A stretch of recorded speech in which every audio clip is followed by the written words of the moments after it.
안녕하세요. 30대 여성입니다.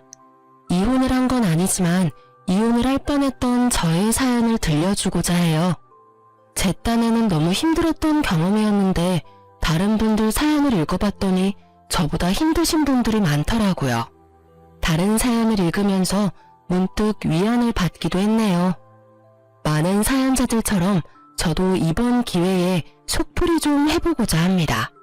꼭 끝까지 들어보시고 저의 판단이 옳았는지 조언 한마디씩 부탁드려요. 장인어른보단 당연히 많이 부족하겠지만 그래도 나 노력할게. 날 선택해줘서 너무 고마워. 절대 네가 후회하는 일은 안 만들 거야. 나름대로 재고 만난 사람이 바로 남편이란 작자였어요. 처음엔 남편이 정말 아빠 같은 남자라고 생각했거든요. 아빠와 비슷한 모습들을 보여준 남편인데 제 입장에선 결혼을 고민할 이유가 없었어요. 기다렸던 남자였고 결혼을 전제로 만났기에 당연히 결혼에 꼴이 나였죠. 부부가 살면서 어쩔 수 없는 갈등은 있을 수 있다고 생각했지만 저는 그마저도 남편과 건강하게 해결해 나갈 수 있다고 확신했었어요. 결혼 생활 문제가 부부 사이에서가 아닌 전혀 다른 곳에서 터질 줄은 몰랐거든요. 네, 바로 시무 때문인데요. 물론 현재는 시무는 식구들의 눈칫밥을 먹으면서 저에게 사과하고 있습니다. 애미야, 언제까지 늙은 사람 팔자를 망칠 셈이니? 내가 잘못했다고 하잖아. 앞으로 쥐 죽은 듯 살 테니까 제발 마음 좀 풀어라. 네가 마음을 풀어야 내가 사람들 볼 낯이 있지. 지금 사과를 하시는 거예요? 용서를 구걸하시는 거예요? 용서는 해줄 사람 마음 아니에요? 왜 멋대로 용서를 해달라고 조르는지 모르겠네요. 이처럼 사실 현재도 해결된 게 아니라 휴전 중이라고 할 수 있어요. 언제 어떻게 터질지 모르는 시한폭탄 같은 생활을 얼마나 이어가야 할지 참 생각이 많은 요즘을 보내고 있습니다. 시어머니와 첫 갈등은 아마 이것으로 기억하고 있는데요. 결혼하기 전에 들었던 청약 저축이 있었는데 운 좋게 제가 결혼하는 시기와 딱 맞아떨어져서 복권이나 다름없었죠. 식 올리기 반개월 전에 아파트 청약을 받게 됐고 친정엄마가 계약금과 중도금 1회분을 해줬어요. 친정엄마 돈이 80%고 제 돈이 20% 들어간 아파트였죠. 문제는 시모가 이 일로 친정의 돈이 꽤 있다고 생각했나봐요. 이때부터 제 친정 재산에 대해 왈가왈부하기 시작하더라고요. 어차피 집 해줄 돈이 있었으면 청약 아파트 말고 더 좋은 집으로 해달라고 하지. 나중에 애 낳고 살려면 아파트보다는 주택이 훨씬 좋지 않아? 사돈 내도 애 키워봐서 할 텐데 융통성이 없으시네. 돈 한 푼도 보태지 않은 것에 대해서 제 남편한테 한마디도 한 적 없습니다. 그런데 제가 왜 시모한테 친정 비꼬는 말을 들어야 할까요? 저도 어이가 없었는데 듣던 남편도 어이가 없었는지 제 편을 들어주더라고요. 장모님이 이 정도로 도와주신 것도 감사하지. 엄마는 무례하게 왜 희원이 앞에서 말을 그렇게 해? 희원아, 엄마 말엔 신경 안 써도 돼. 나중에 내가 장인어른 장모님께 따로 연락해서 감사 인사는 꼭 할게. 고마워. 남편이 중간에서 저와 시무가 싸우지 않도록 제법 잘해주었습니다. 그래서 저도 우스갯소리로 그러려니 하고 넘길 수 있었죠. 왜 그런 말 있잖아요. 개소리엔 무시가 답이다 라는 말이요. 그렇지만 제 썩은 표정까진 숨기지 못했네요. 솔직히 무시하더라도 기분이 나쁜 건 어쩔 수가 없잖아요. 조금이라도 눈치가 있는 사람이라면 선을 지키며 말해야 되는데 그마저도 시모에 대한 너무 큰 기대였던 거죠. 제가 아무 말 안 하고 있으니까 시모는 그저 제가 바보인 줄 알았나 봐요. 날이 갈수록 시모의 돈 욕심이 활개를 치더라고요. 그땐 신혼집에 입주하고 일주일 정도 지났을 겁니다. 제가 회사에 있을 때 시모에게 전화가 와서 받았는데요. 역시나 무례한 제안을 하시더군요. 예, 오늘 내 친구들 한 10대 명 정도 니들 집으로 불렀거든? 새 아파트 입주를 했으면 집들이를 해야지. 네? 그게 무슨 말씀이세요? 저희 집에요? 어머님, 당일에 갑자기 이러시면 곤란하죠. 저도 제 일정이 있잖아요. 일정은 무슨 일정? 며느리면 시댁 일이 당연히 우선이어야지. 약속 있어도 취소하면 될 거 아니니. 나도 내 이미지가 있는데 이미 부른 사람들을 도로 가라고 해. 어차피 니네 집 돈 많아서 회사 취미로 다녀도 상관없잖아. 참, 출장 뷔페 좀 불러라. 그리고 내가 고른 와인이 있거든. 사진 보내줄 테니 그걸로 준비해놓고 나중에 저녁에 보자. 기가 차서 답변을 못하고 있었는데 시모는 자기 할 말만 하고 전화를 끊어버렸어요. 저희 부부 허락도 없이 자기 집인 것 마냥 사람들을 초대한 것도 어이가 없는데 제가 왜 시모 지인들에게 접대해야 하는지도 이해가 안 됐죠. 하지만 어쩔 수가 없었습니다. 이미 일은 벌어졌고 이때는 남편과 결혼한 지 얼마 안 됐기 때문에 초장부터 시모에게 밉보이고 싶진 않았어요. 남들이 어렵다는 고부 갈등을 피하기 위해 제 나름대로 고심을 했더랬죠. 그래서 결국 출장 뷔페를 알아보고 제 돈으로 예약했습니다. 어머님도 친구들에게 며느리 자랑이 하고 싶을 거라며 좋게 생각하고 넘어갔죠. 그렇게 집들이 시간이 되었고 등장한 시모는 머리부터 발끝까지 힘을 안 준 곳이 없었죠. 솔직히 고작 집들이 하러 집에 오면서 뭐 그렇게 요란을 피우나 싶더라고요. 아무튼 하필 남편은 오늘 야근이라고 늦게 온다고 해서 제가 시모의 응석을 다 받아주어야 했어요.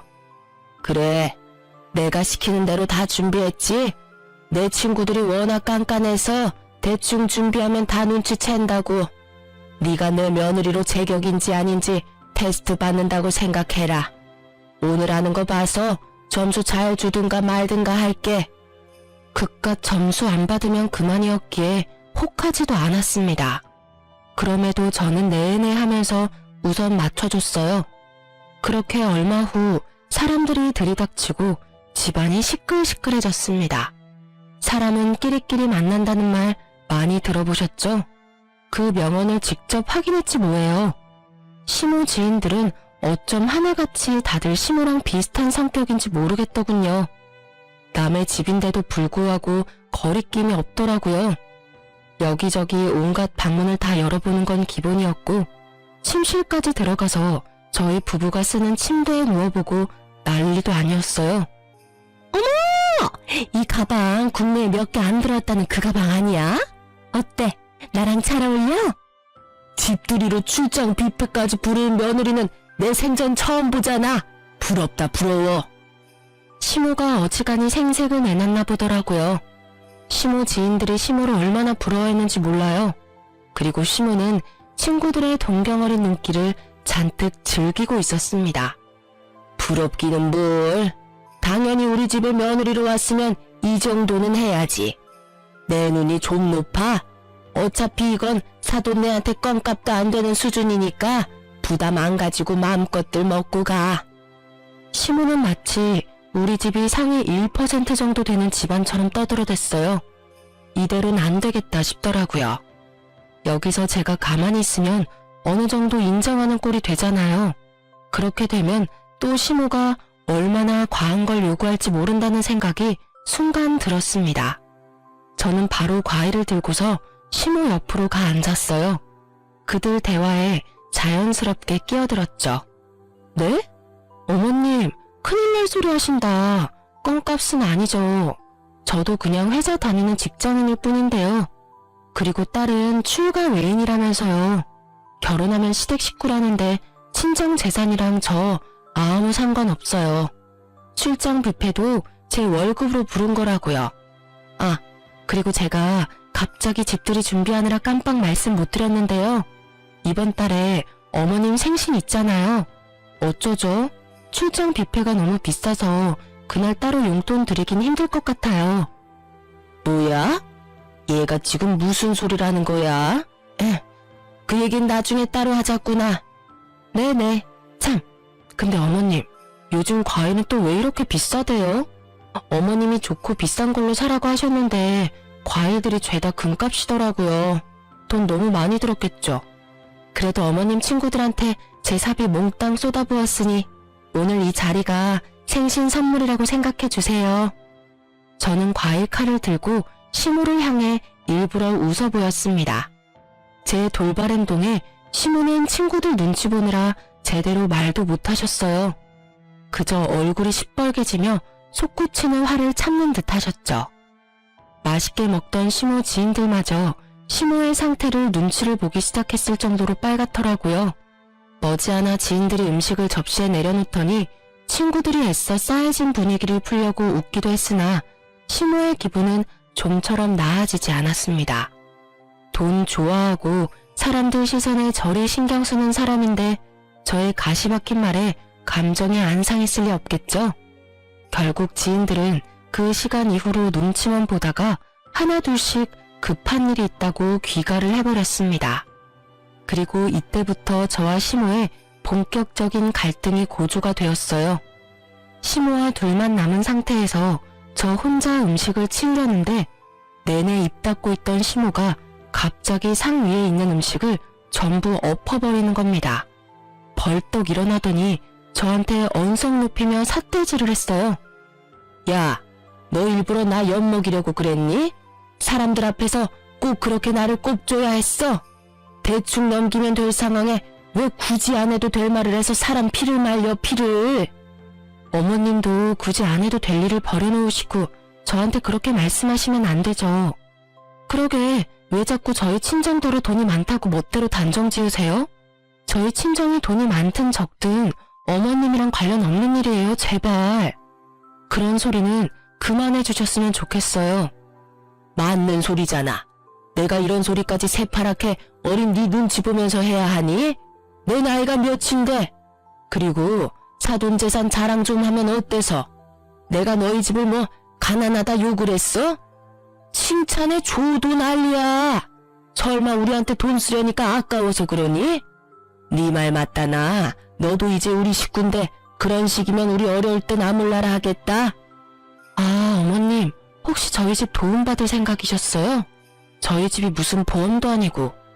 어머님 사정 어려워지는데 왜 저희 친정을 끌어들이세요? 저는 친정 부모님 돈 받아서 어머님께 드릴 생각은 애초부터 없어요. 혼자 김칫국 좀 그만 마시세요. 저 지금 확실하게 제 의사 전달하고 있어요. 저 어머님이랑 다투기 싫으니까 적당히 해주세요. 시모는 본인 생각대로 일이 되지 않자 성질만 부리더니 곧 가방을 챙겨 시댁으로 가버렸어요. 엎어진 음식을 치우는 건 제 몫이었지만 그래도 솔직하게 속 얘기를 할 수 있어서 좋았네요. 이 정도로 얘기했으니 시모도 알아먹었을 거라 생각했습니다. 일부러 남편에겐 알리지 않았어요. 한 번 정도의 사고는 실수로 여기고 넘어가고 싶었거든요. 물론 두 번째부터는 참지 않을 생각이었습니다. 그렇게 시간이 좀 지나고 시모는 또 무슨 짓을 하려고 그러는지 집들이 후로 한 3개월은 조용하게 지내셨어요. 저는 좋았지만 묘하게 불안한 감이 계속 마음을 돌긴 했죠. 그러던 어느 날 작은 이모가 뇌출혈로 쓰러졌다는 소식이 들려왔던 시기였어요. 소식을 듣자마자 남편과 함께 헐레벌떡 달려갔습니다. 외가 식구들끼리 작은 이모 병원비 얘기로 한창이었는데 저도 당연히 돕겠다고 했었죠. 작은 이모가 저 결혼한다고 명품 가방 선물에 남편에게도 고가의 시계를 선물해 줬었거든요. 당연히 남편도 제 말에 동의해 줬습니다. 친정 부모님이 남편에게 고맙다고 했고요. 그런데 이 사실을 우연히 시모가 알게 되면서 또 문제가 찾아왔어요. 시모가 우리 집으로 와서 현관문을 마구 두드리더라고요. 무슨 일인가 싶어서 인터폰 확인도 못하고 문을 열어줬더니 시모가 다짜고짜 저를 밀치고 들어오면서 자기 아들 돈 뜯어갔다고 화를 내기 시작하는 겁니다. 내 이럴 줄 알았다. 너네 집에 돈도 많으면서 왜 남의 아들 돈까지 뺏어가? 왜 우리 아들 주머니를 뒤져? 집 하나 해왔다고 유세했더니 지금? 그러려고 이 아파트 해온 거야? 매번 이런 식으로 내 아들 주머니 털어갈 거면 이 아파트 당장 우리 아들 명의로 바꿔라. 무슨 말씀하시는 거예요? 돈도 많은 사람들이 왜 열심히 일하는 내 아들 돈을 되레 빼앗아 가는 거냐고. 일부러 말 못 알아듣는 척 하는 거니? 평소에는 똑 부러지더니 돈 얘기 나오니까 멍청해졌네. 시모의 말을 듣고 있으니 목적이 너무도 보였습니다. 시모는 남편이 작은 이모 병원비 보태준 것에 화가 났다기보단 이때다 싶어 집 명의를 탐내는 거였어요. 집 명의가 계속 제 단독 명의로 되어 있는 게 거슬렸나 봐요. 이 와중에 이럴 일인가 싶어 입이 안 다물어지더군요. 꼬투리 하나 잡아서 명의 협박하려고 얼마나 타이밍을 보고 있었겠습니까? 나이를 먹어서 그런가? 시모는 자기 속이 훤히 보이는 줄 모르는 것 같더라고요. 어머님, 말은 바로 하셔야죠. 이 집에 남편 지분도 어머님 지분도 없잖아요. 그런데 제가 왜 남편 명의로 해야 하는지 모르겠는데요? 어머님이야말로 제 주머니 털러 오신 거 아니에요? 뭐야? 어디서 그런 말 같지도 않은 소리를. 다 됐고 공동 명의로라도 해. 어디 집 명의를 여자 이름으로만 달랑 올려놔? 집안 망신시킬 일 있나? 너 설마 나중에 우리 아들한테 재산 나눠주기 싫어서 안 바꾸는 거냐? 청약 하나 당첨됐다고 우리 아들을 기 다 죽여놓을 생각인 거야? 나중에 재산 나눠줄 일이 뭐가 있죠? 남편과 이혼하길 바라시는 사람처럼 말씀하세요. 왜요? 남편 명의로 바꾸면 저랑 남편 이혼시킬 예정이세요? 그래서 뭐 하나 뜯어내고 보내야 해서 집 명의 바꿔달라고 땡깡 부리시는 거예요? 시모가 그 순간 표정이 어색해졌는데 아마 제 말에 전곡이 찔렸던 것 같습니다. 갑자기 혼자 성질이란 성질은 다 내더니 억지만 부리고 빠르게 돌아가 버리더군요. 뭐 제가 앞으로 어떻게 하는지 지켜보겠다고 하는데 사실 이 시기 때쯤엔 맨날 말만 저래서 별로 무섭지도 않았어요. 그런 시모는 결국 자기의 어둑한 그림자를 손바닥으로 가리지 못했어요. 시모가 시댁 식구들에게 본인의 실체가 탄로날 짓을 하고 만 겁니다. 제가 결혼한 지 5개월째 임신을 하게 되었는데요. 계획한 임신은 아니었지만 어쨌든 찾아온 축복이니만큼 남편과 잘 키워보고자 다짐했었어요. 남편은 원래도 잘하려고 노력하는 사람이었는데 아이가 생긴 이후 더 잘하려고 애써줬죠. 근데 여기서 또 시모의 주둥이가 나불거렸다는 겁니다. 시모는 지극정성인 남편과 그 대접을 받는 저를 보면서 참 많이도 구시렁댔어요. 장전 난내 났어. 임신한 게 뭐 대수라고 바깥일 하느라 힘든 남편을 수발들게 해. 누가 보면 임신은 너 혼자만 하는 줄 알겠다. 자기 손주 될 아이나 마찬가지인데 말을 왜 이렇게 비꼬는지 모르겠다니까요. 시부가 워낙 점잖으시고 말수가 적어서 존재감도 적으신 분이거든요. 근데 그런 분이 오죽 듣기 불편했으면 시모한테 작작하라고 핀잔을 주더라고요. 그리고 거의 남편이 저를 대신해서 시모를 상대해줬습니다. 저도 분명 시모의 독백을 듣는 것만으로도 스트레스를 많이 받았어요. 근데 그나마 남편이 제 입장을 이해해주고 시모가 근처에 못 오도록 관리해줘서 우울증까진 않았습니다. 그런데 출산하고 집에서 산후조리 중일 때 또 한 번 사고가 터졌어요. 시모가 온 가족들을 불러 모은 겁니다. 남편이 저는 쉬어야 해서 안 된다고 해도 중대 발표가 있다며 무조건 시댁으로 오라고 한 거예요. 하는 수 없이 저도 남편의 부축을 받으며 시댁으로 향했었죠. 역시 황당한 말씀만 늘어놓으시더라고요. 내가 갱년기가 왔는지 집에만 있으니까 기분도 우울하고 몸도 축 처지는 게 영 이상하더라고. 그래서 네 아버지가 나한테 식당 하나 차려줬잖니? 앞으로 나도 내 삶을 살아야 하지 않겠어? 그러니까 나중에 나한테 맡아달라고 그러지 마라. 나 이제 바쁜 사람이다. 시모는 갱년기 핑계를 대며 자기가 황혼 육아를 할지도 모를 사태를 피해갔어요. 이런 말을 여기서 쓰는 건지 모르겠지만 떡줄 사람은 생각도 안 하는데 혼자 북치고 장구치고 하더라고요. 저도 저희 애를 저런 어른한테 부탁하고 싶지 않거든요. 생각도 안 하고 있었는데 시모가 먼저 우스운 소리라니까 괜히 기분이 나쁜 겁니다. 그리고 굳이 이를 키워서 시부 돈까지 쓰게 만든 거죠. 뭐 식당 부분에 대해서는 시부도 시모가 집에만 있기보단 밖에서 일도 했으면 하는 바람이 있어서 허락해줬다고는 하더라고요. 아무튼 솔직히 시모에게 애를 맡길 생각도 없었는데 굳이 저를 똑바로 쳐다보면서 말하는 시모가 너무 얄밉고 재수없었어요. 애 보는 일도 뼈 빠지게 힘들지만 그렇다고 자영업은 어디 쉬운 일인가요? 남들은 자영업 도전해보려고 공부도 하고 큰 마음 먹고 시작한다는데 시모가 자영업을 시작하게 된 계기는 고작 손주 보기 싫어서라는 게 얼마나 철딱선이 없습니까? 이쯤에서 신우의 얘기를 꺼내야 할 것 같은데요. 남편이 외동은 아니었고 누나가 한 명 있어요. 신우도 시모 딸 아니랄까봐 시모 하는 짓과 아주 똑같거든요. 그런 신우한테서 어느 날 전화가 온 적이 있었는데요. 신우가 제게 전화를 하는 이유는 늘 명백했습니다. 부탁을 할 때만 전화를 했어요. 그래서 이날은 또 무슨 쓸데없는 부탁을 하려고 전화했나 미리 한숨이 나오더라고요. 울케, 혹시 안 쓰는 통장 하나 있어? 있으면 나 좀 잠깐 빌려주면 안 될까? 네? 다짜고짜 통장을 빌려달라니 그게 무슨 말씀이세요?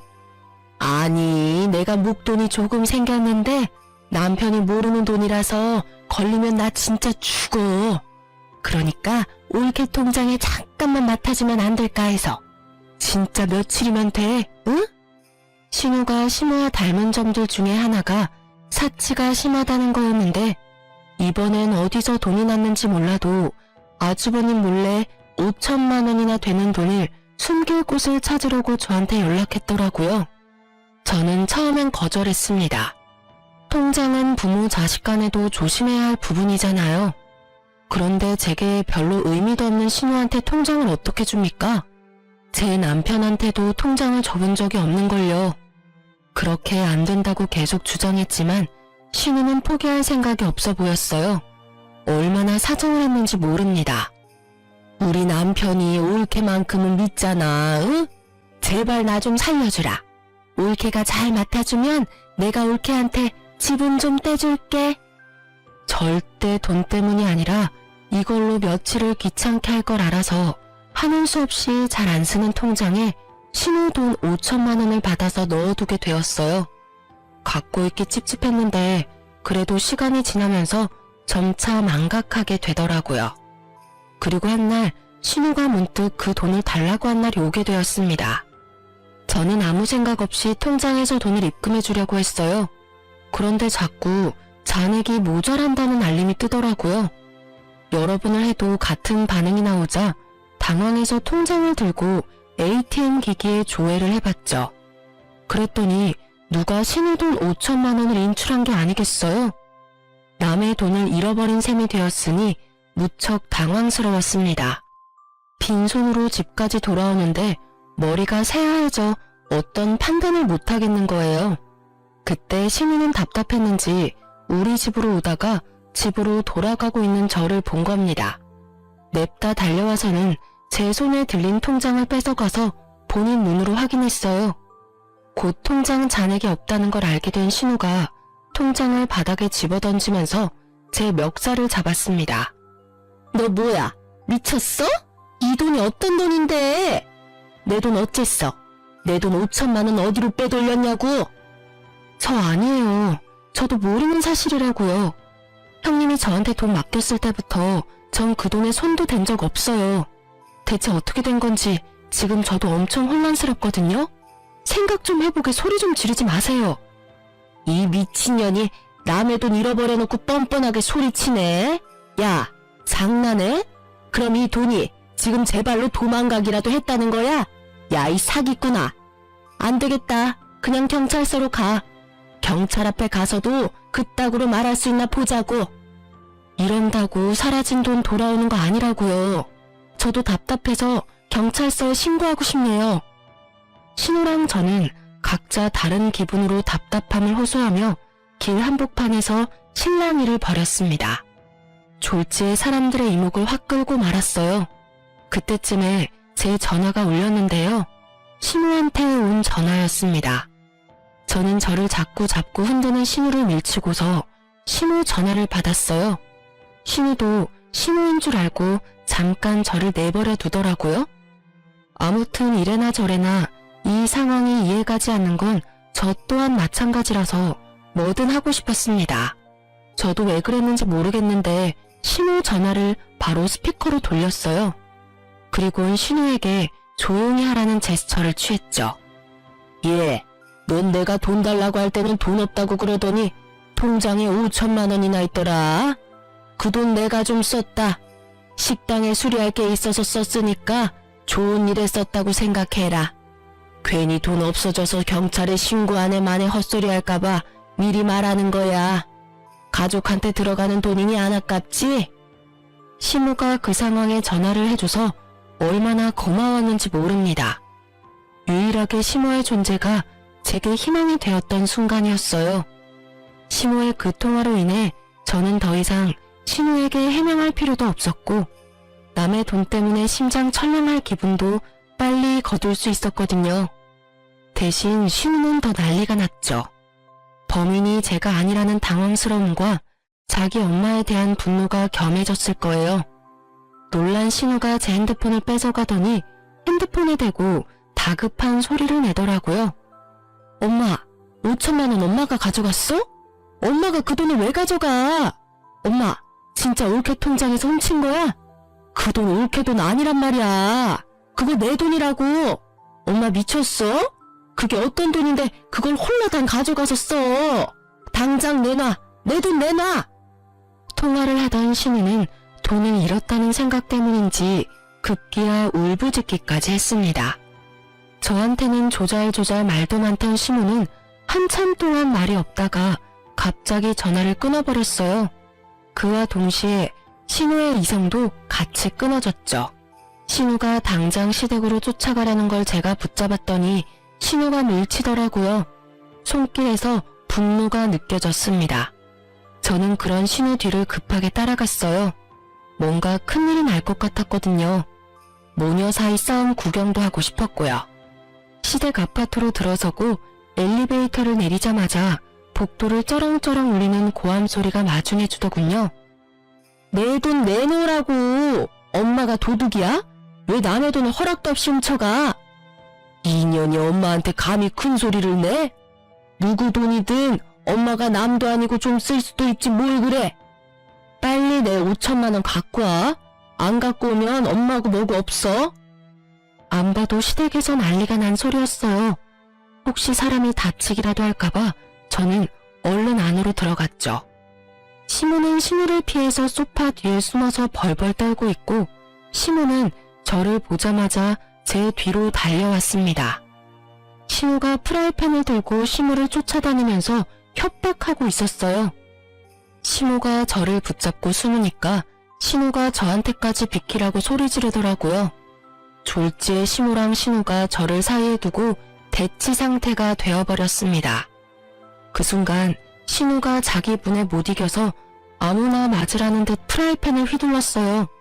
놀란 저는 저도 모르게 허리를 숙이고 말았는데요. 그러자 그 프라이팬이 바로 시모의 뺨을 강타한 겁니다. 시모의 비명이 찢기듯 퍼지면서 시모가 그대로 발라당 넘어졌어요. 이러다 사람 한 명 잡을까 싶어서 일단 저는 시모를 끌어안고 말렸습니다. 안 그러면 시모가 자빠진 시모한테 돌진해 몇 대 더 두들길 것 같았거든요. 그렇게 한참이나 시간이 흐른 후에야 겨우 진정되어 셋이 마주보고 앉아있을 수 있었어요. 물론 서로에게 고함을 지르는 건 마찬가지였지만요.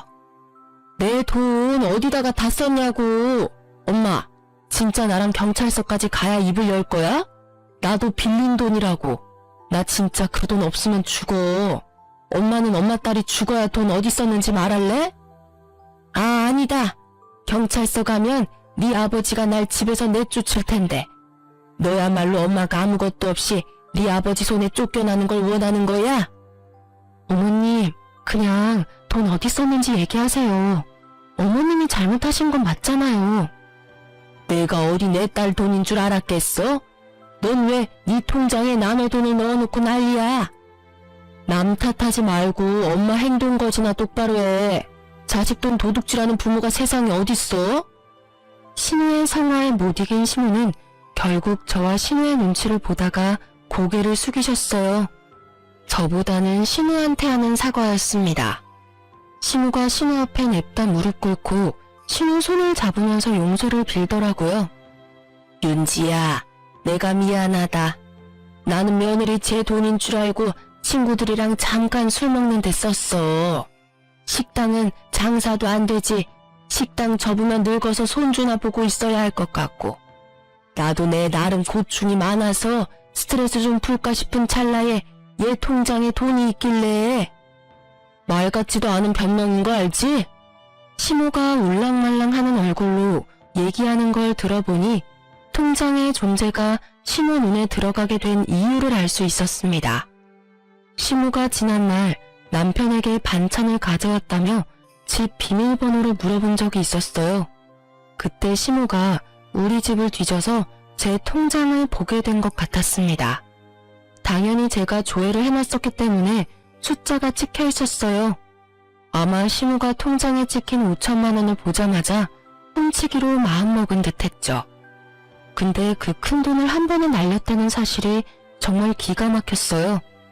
신우가 그 돈을 다 인출해서는 집들이 때 왔던 지인들과 도박을 하고 유흥하는데 전부 날렸다고 하더라고요.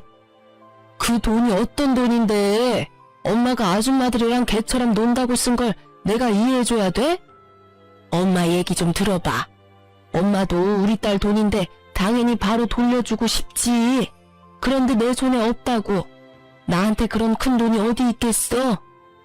시모는 식당 관리도 제대로 못하고 놀기만 해서 적자였어요. 오히려 돈이 있는 게 아니라 빚 때문에 한 푼이 아까운 사정이었죠. 그건 시부도 모른다고 하시더군요. 결국 답답하고 분했던 시모는 시모의 말을 끝까지 듣지 못하고 그대로 쓰러졌습니다. 그 모습에 저도 놀랐지만 시모도 많이 놀라셨어요. 우선 제가 할 수 있는 일은 119를 부르는 거였어요. 그리고 시부에게 이 사실을 알렸죠. 시부는 딸바보라서 신우를 참 아끼는 분이셨는데요. 신우가 병원에 있다는 말에 바로 달려오신 거예요. 대체 이게 무슨 일이냐? 왜 내 딸이 쓰러져? 어디 몸이 안 좋은 거래? 이 와중에 시부 하는 짓이 진짜 철부지 그 자체였는데요. 시부가 제게 상황을 묻는데 시부가 절대 말하지 말라고 시부 뒤에서 난리 부르스를 추는 겁니다. 저보고 어쩌라고요? 모든 상황은 시무로부터 비롯되었고 시무를 언급하지 않고는 상황을 설명할 수 없잖아요. 그래서 저는 더 큰 사고를 막기 위해 시부에게 사실을 전부 밝혔어요. 제가 사실을 말하는 동안 시무가 사색이 되어갔는데 그 와중에도 저한테 따가운 눈초리를 엄청 보내더라고요. 별다른 방책도 없으신 분이 무작정 자기 탓만 피하려고 발악하는 게 참 어른답지 못해 보여서 웃겼네요. 아무튼 결국 진실을 알게 된 시부가 크게 분노하며 자기 뒤에 있는 시무에게 큰 소리를 쳤어요. 내가 당신 언젠가는 사고 칠 줄 알았어. 대체 언제까지 애들 발목 잡고 돈돈거릴 거야? 시부는 시무의 변명도 안 듣고 무작정 병실 밖으로 데리고 나가버렸습니다. 그때쯤 남편도 병실에 도착했는데요. 남편에게도 사정을 다 설명했더니 남편이 크게 한숨을 내쉬더라고요. 미안해 여보. 당신도 많이 억울했겠다. 내가 중간 역할을 잘했어야 했는데 그런 일이 생겼는 줄도 모르고 있었어.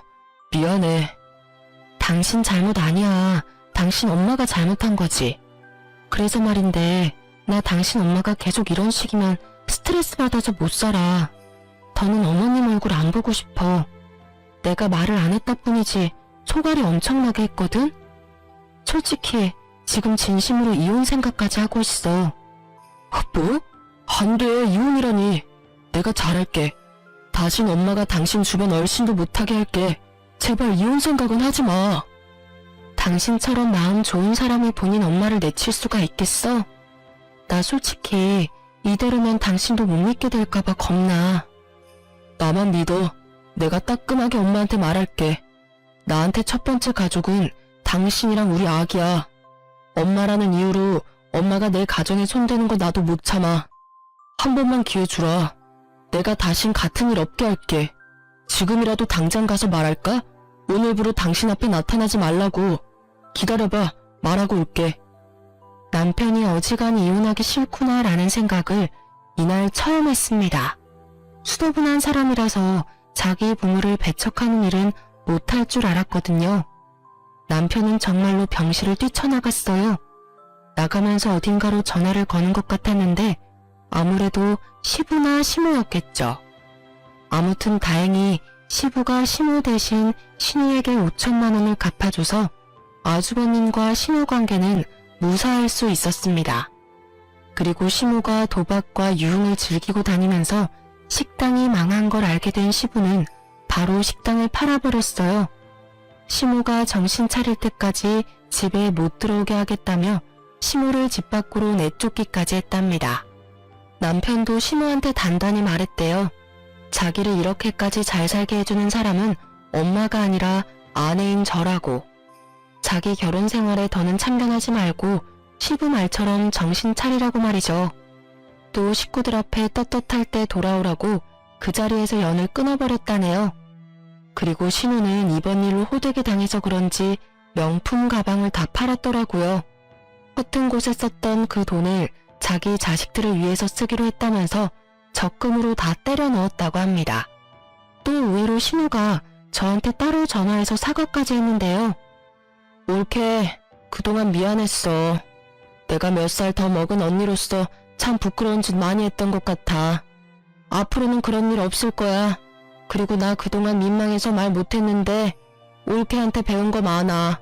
올케만 괜찮다면 우리 계속 만나면서 친구처럼 지내고 싶은데 괜찮을까? 진심으로 사과하는 신우의 사죄를 그날 저는 받아주었습니다. 가족이기 때문에 앞으로 좋은 관계로 발전할 수 있다면 얼마든지 용서하고 싶었어요. 저도 제 커리어 망치면서 이혼하기 싫거든요. 아무튼 그렇게 다들 시모를 내치고 저를 가족으로 받아주었습니다. 그제야 식구가 된 느낌이었어요. 그간 시댁 식구들을 보면서 남편과 이혼하기로 했던 고민을 잠깐 보류하게 되었습니다. 물론 태어난 제 아들이 아직 어리기도 하고요. 아, 제가 친정 부모님께는 이 사태를 알리지 않았어요. 이미 작은 이모 일로 골머리 쓰고 계시는데 알려서 스트레스를 보태고 싶지 않았습니다. 대신 시댁에서 이런 두 번의 실수가 일어난다면 그땐 모두에게 상황을 알리고 저는 고민 없이 이혼을 택할 것 같아요. 그 뒤로 시모 소식은 근근히 들을 수 있었습니다. 시부가 준 100만 원으로 사람 구실도 못하는 작은 방을 하나 구했다고 하더라고요. 그리고 그 나이에 할 수 있는 일이 뭐가 있겠습니까? 그걸 시모도 알아서 그런지 그저 시켜주는 일이라면 뭐든 다 하고 있다고 들었어요.